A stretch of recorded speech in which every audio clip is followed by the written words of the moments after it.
Hey guys, what's up? Welcome. So, continuing the series of Behind the Katana Review. You got a rope and you got a knob. Why are these so important in the Katana Review? If you care, if you want to find out more, hang out after my intro and we'll talk all about it.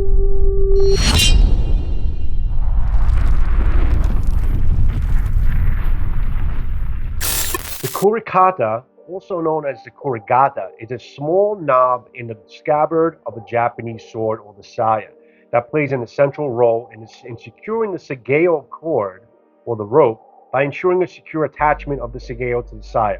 The kurikata enables the katana to stay firmly tied to the wielder's side. Then we have the sageo. Sageo is a Japanese rope that is tied to the scabbard or the saya of a katana to allow it to hang from the wearer's belt. It is usually made of silk, cotton, or leather, but most are now made of polyester. This strategic placement keeps the katana in place and eliminates the risk of it falling out of the scabbard. Alright, so you see many of these ropes attached to the swords. Most of them are tied in presentation knots. This is a pretty good quality sageo rope. You want a good quality sageo that has some thickness and some weight to it. You would probably need to order it aftermarket in like a Japanese type of reseller or seller direct. But what they're giving you on these production swords, this I would qualify as a pretty good quality sageo rope. The amazing thing is they come in so many different colors and spans. It goes with also the whole motif of the sword. So if you wanted to kind of match up with the color motif or do even like a shock element, that's what the sageo rope is for. It's to kind of give you something of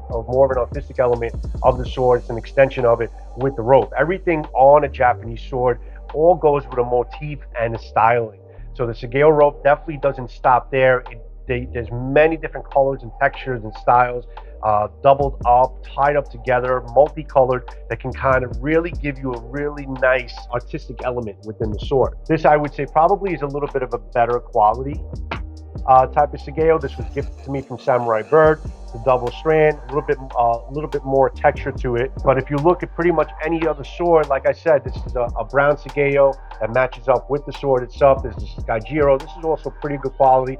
Not as good as the Hanwei, but it's good. I mean, you're not going to find the best out there, but they're all really also sageos with like shoelace material on real budget swords.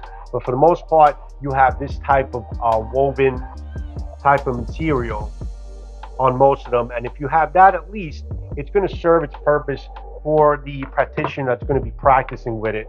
Like I said, this is a little bit woven a little bit better on the Hanwei. So depending on what you're paying for the sword in terms of the overall price, it depends on what type of sageo rope you would get. Not always. You could also pay very high price for some swords and they cheap out in the sageo, or vice versa. There's really no rule to it. You just gotta, it goes really with the manufacturer and what they're offering. For the most part, if you're paying for a good quality sword, good fit and finish from a good name, you'll pretty much get some good heavier weight material like this that is going to be good for a practitioner to use.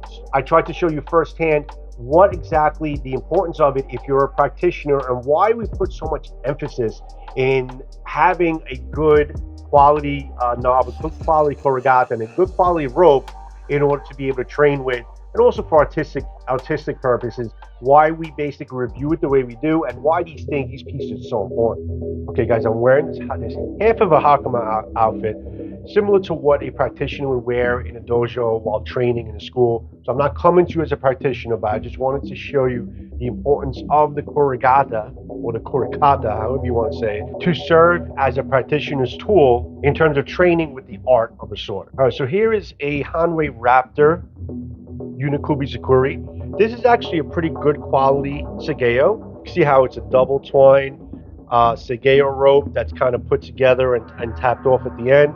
So it makes for a really nice quality, good texture, good weight to it in terms of a sageo rope. So this is now your obi belt, okay, that wraps around. This is kind of wrapped around 3 times with me and kind of knotted up in the back here. So what you do is you kind of put it right through,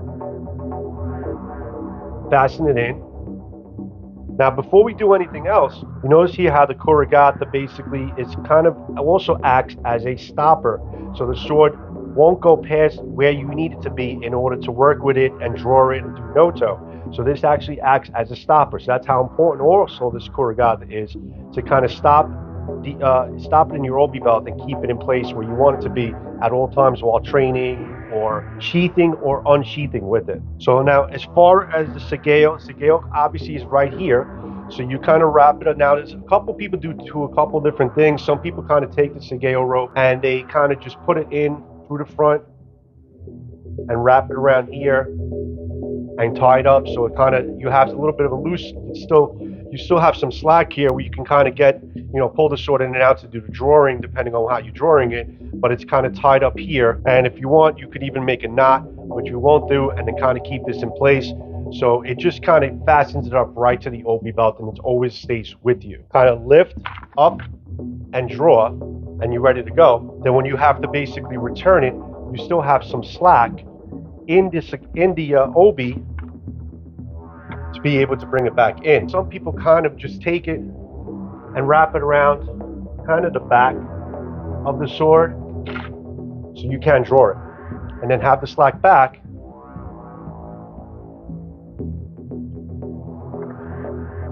to kind of put it into place. It's an all-around really amazing system. How this works and what the reasoning is behind the Sageo rope and the Kurigata, if you're looking to basically use the katana the way it was meant to be used in a classroom as a practitioner or any of the sort. So this is basically the purpose and the importance of the Kurigata and the Sageo in terms of being able to do noto, drawing, and returning.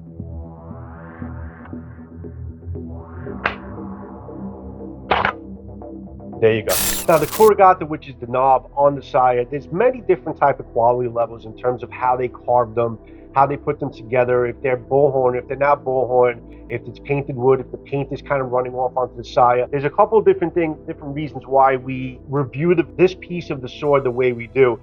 Most of them do serve their purpose and nothing will happen, but I think it's more of how the quality of it and how it kind of, the paint, or if it's bullhorn or not bullhorn, and how it's kind of placed onto the saya aesthetically. If it's done neatly, if it's done with care, that's more or less an artistic element of why we review these swords the way we do. And if they completely fail and they kind of detach from the saya completely while using it as a practitioner's tool, then you know it was just poorly made. And it's always great to have bullhorn, which you see here. This is really solid bullhorn as far as the Kurigata. And this is also bullhorn on the Huawei, but it's done just a lot more elegantly and cleanly, and there's no transitions onto the saya. I mean, that's just, the marks of a quality sword to have something in this element done extremely well. One of the best ones that I have here in my collection is the one from Saigiro. The one from Saigiro is kind of boxed in and it's done so incredibly cleanly and well. This is probably one of the best Kurigatas I have in my collection that's done with extreme care, extreme professionalism, and aesthetically, it's just absolutely beautiful. Now, you can also shop around and have a Kurigata that's really embellished extremely well. You're not going to find a most production market from what I've seen, other than basically going for like the upper echelon Evolution Blade and Citadel, to have a very decorated type of Kurigata that you see on aftermarket, on eBay and things like that. My pet peeve, as long as it's kind of clean looking, the paint is not running off on the saya, that it's just done extremely well. That's what I look for in a quality sword.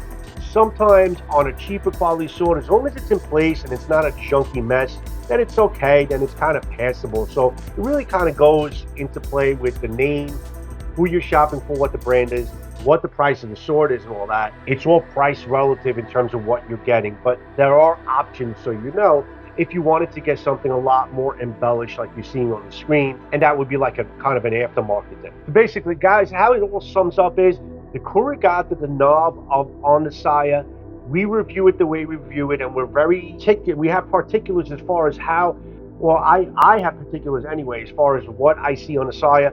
If it's not done well, depending on the price of the sword, the importance of it is extreme. If you're looking to basically use it historically as a practitioner would in your obi belt, it's got to be solid. It's got to not. You want to make sure it's secure. It's not going to be kind of chipping off, coming off the saya, depending on if it's glued in, if it's bullhorn or not, if it's carved in, if it's going to break apart. And then the actual rope itself, you want to make sure it's kind of just a good quality rope. You want to make sure it's not going to be fraying and stuff like that, or the knot that's here is not going to basically spread out and just all come apart on you, depending on use.